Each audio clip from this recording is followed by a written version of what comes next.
അല്ലല്ല, ഇവിടെ ഇവിടെ ഇവിടെ അതൊന്നല്ല ചർച്ച സഖാബി. അങ്ങനെ നിങ്ങൾ ചർച്ച വഴി മാറ്റി വിടുവൊന്നും വേണ്ട. ഇവിടെ മുനവലരി തങ്ങളെ മകള് പള്ളിയിൽ പോകാൻ വേണ്ടി പറഞ്ഞ കാര്യങ്ങളൊന്നല്ല ഇവിടുത്തെ ചർച്ച. ഇവിടെ അതല്ല ഇപ്പൊ കേരളം ചർച്ച ചെയ്യേണ്ടത്. അതൊരു സമുദായത്തിലെ വിശ്വാസ പ്രമാണങ്ങളെ ബാധിച്ച വിഷയങ്ങളാണ്. അത് അതിന്റെ വഴിക്ക് അതിനെപ്പറ്റി അറിയുന്ന പണ്ഡിതന്മാരും മത മേലധ്യക്ഷന്മാരും അതിനെപ്പറ്റി അഭിപ്രായം പറയും. അതങ്ങനെ ഉണ്ട്. അതൊന്നല്ല പഞ്ചായത്ത് തെരഞ്ഞെടുപ്പ് കേരളത്തിലെ ജനങ്ങളെ ബാധിക്കുന്ന വിഷയം. അതൊക്കെ കയ്യിലാണ് വെക്കും. അതൊക്കെ കയ്യിലാണ് വെക്കും. മുസ്ലിം പെൺകുട്ടികളെ തലയിലെ തട്ടം ഞങ്ങളെ പ്രവർത്തനം കൊണ്ടാണ് ഊരിയെന്ന് പറഞ്ഞത്. നിങ്ങൾക്ക് എന്ത് അവകാശമാണ് മുസ്ലിം പെൺകുട്ടികൾ വള്ളിയിൽ പോകുന്നതിനെ പറ്റി വിവാദമായ ചർച്ചയിലേക്ക് പങ്കെടുക്കുക? അതൊക്കെ മാറ്റിയേക്ക്. ഇവിടുത്തെ വിഷയം അതല്ല. ഇവിടുത്തെ വിഷയം പിണറായി വിജയൻ അധികാരത്തിൽ വരുമ്പോൾ 1 കിലോ അരിക്ക് എത്രയായിരുന്നു പൈസ? LDF വന്നാൽ എല്ലാം ശരിയാക്കുമെന്ന് പറഞ്ഞ നിങ്ങൾ അധികാരത്തിൽ വരുമ്പോൾ 1 കിലോ അരിക്ക് എത്രയായിരുന്നു പൈസ? 1 കിലോ വെളിച്ചെണ്ണയ്ക്ക് എത്രയായിരുന്നു പൈസ? 1 കിലോ ചായപ്പൊടിക്ക് എത്രയായിരുന്നു പൈസ? 1 കിലോ മുളക് പൊടിക്ക് എത്രയായിരുന്നു പൈസ? 1 കിലോ പഞ്ചാരക്ക് എത്രയായിരുന്നു പൈസ? 1 കിലോ കടുകിന് എത്രയായിരുന്നു പൈസ? അതുകൊണ്ട് കണക്കൂട്ട്.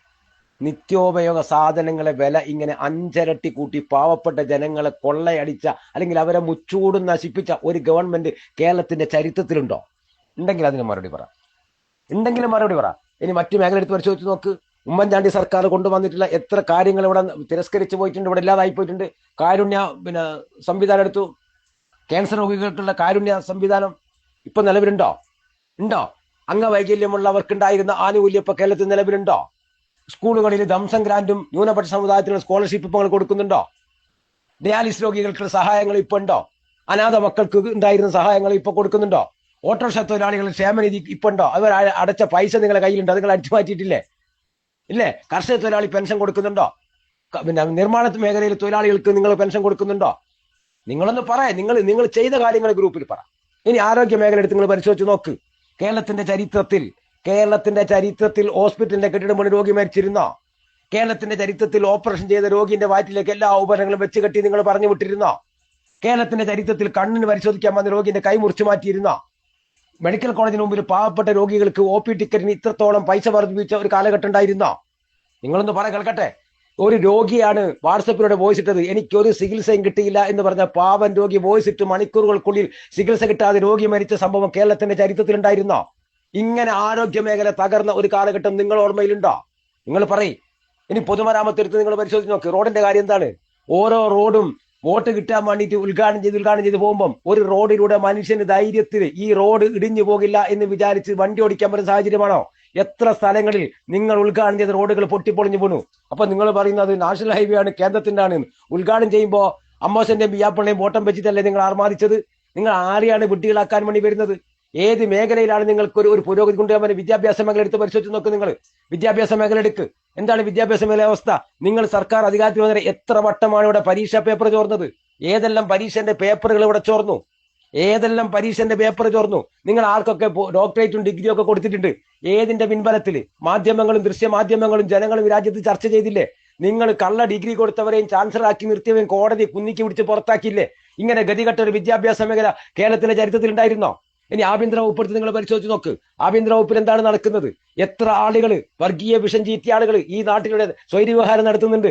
ഈ നാട്ടിൽ ഇങ്ങനെ ലഹരികളും അതുപോലെ തന്നെ സാമൂഹ്യ വിരുദ്ധരും അടിഞ്ഞാടിയ ഒരു കാലഘട്ടം ഉണ്ടായിരുന്നോ? ഇങ്ങനെ കൊലപാതകം ഉണ്ടായിരുന്ന ഒരു കാലഘട്ടം ഉണ്ടായിരുന്നോ? ഇങ്ങനെ പീഡനം ഉണ്ടായിരുന്ന ഒരു കാലഘട്ടം ഉണ്ടായിരുന്നോ? അച്ഛനെ മക്കൾ കൊല്ലുന്നു, മക്കളെ അച്ഛൻ കൊല്ലുന്നു, മകളെ അച്ഛൻ ബലാത്സംഗം ചെയ്യുന്നു, അമ്മയെ ബലാത്സംഗം ചെയ്യുന്നു. ഇങ്ങനെ സാമൂഹ്യ അന്തരീക്ഷം തകർന്നു പോയൊരു കാലഘട്ടം കേരളത്തിന്റെ ചരിത്രത്തിലുണ്ടോ? ഉണ്ടെങ്കിൽ സഖാവെന്ന് പറഞ്ഞ് കണക്ക് വെച്ച് പറ. നിങ്ങൾ ഉമ്മൻചാണ്ടി സർക്കാരിന്റെ 5 കൊല്ലത്തെ ഭരണവുമായിട്ട് താരതമ്യം ചെയ്ത് പറയുകയാണെങ്കിൽ അങ്ങനെ വാ, നമുക്ക് തെളിവുകൾ വെച്ച് സംസാരിക്കാലോ. ഇങ്ങനെ തകർന്നു പോയ കാലഘട്ടം കേരളത്തിന്റെ ചരിത്രത്തിൽ ഉണ്ടായിരുന്ന? നിങ്ങൾ 2000 രൂപയുടെ പെൻഷൻ കൊടുക്കുന്നു പറയുന്നു. ഈ പെൻഷന് നിങ്ങൾ എവിടുന്നാണ് പൈസ എടുക്കുക? ആ പെൻഷൻ കാരണം നിങ്ങൾ എന്നെ നിയമസഭയിൽ പറഞ്ഞതാണ്. കേരളത്തിന്റെ ഖജനാവില് കോടിക്കണക്കിന് രൂപ കടത്തിലാണ് നമ്മൾ പോകുന്നത്. കടം കൊണ്ട് നമ്മൾ മുണ്ട് മുറുക്കി എടുക്കണമെന്ന് പറഞ്ഞ് നിങ്ങൾ 2000 രൂപ പെൻഷൻ കൊടുക്കുമ്പോൾ ഈ പെൻഷൻ കൊടുക്കാനുള്ള സാമ്പത്തികം നിങ്ങൾ എവിടുന്ന് കണ്ടെത്തി? നിങ്ങൾ അതിദാരിദ്ര്യമില്ലാത്ത സംസ്ഥാനം എന്ന് പ്രഖ്യാപിച്ചില്ലേ? ഈ ഇല്ലാത്ത സംസ്ഥാനം പ്രഖ്യാപിക്കാൻ വേണ്ടി നിങ്ങൾ എന്താണ് ചെയ്തത്? അതുകൊണ്ട് ഉണ്ടാകുന്ന ഗുണം എന്താണ്? ആർക്കൊക്കെ അതുകൊണ്ട് ഗുണം കിട്ടി? ഇതൊക്കെ ഒന്ന് ജനങ്ങൾ മുമ്പിൽ പറസകാവേ. അത് കേട്ടിട്ട് നിങ്ങൾക്ക് വോട്ട് ചെയ്യാം.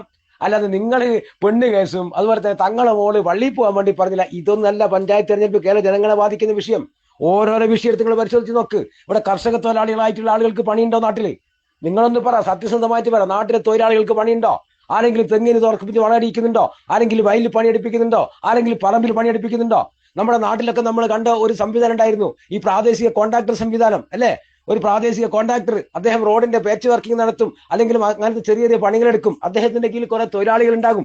അങ്ങനെ പോകുന്ന ഒരു സംവിധാനം ഉണ്ടായിരുന്നു. നിങ്ങൾ എവിടെയെങ്കിലും കാണുന്നുണ്ടോ? വരാ എന്താ സംഭവിച്ചത്? നിങ്ങൾ ഊരാളുങ്കൽ പോലെയുള്ള കമ്പനികൾക്ക് കോൺട്രാക്ട് കൊടുത്തിട്ട് നിങ്ങൾ കോടിക്കണക്കിന് രൂപ അടിച്ചു മാറ്റി നിങ്ങൾ സമ്പന്നരാകാണ്. പാവപ്പെട്ട ആളുകൾ ഇപ്പോഴും കഷ്ടപ്പാടിലാണ്.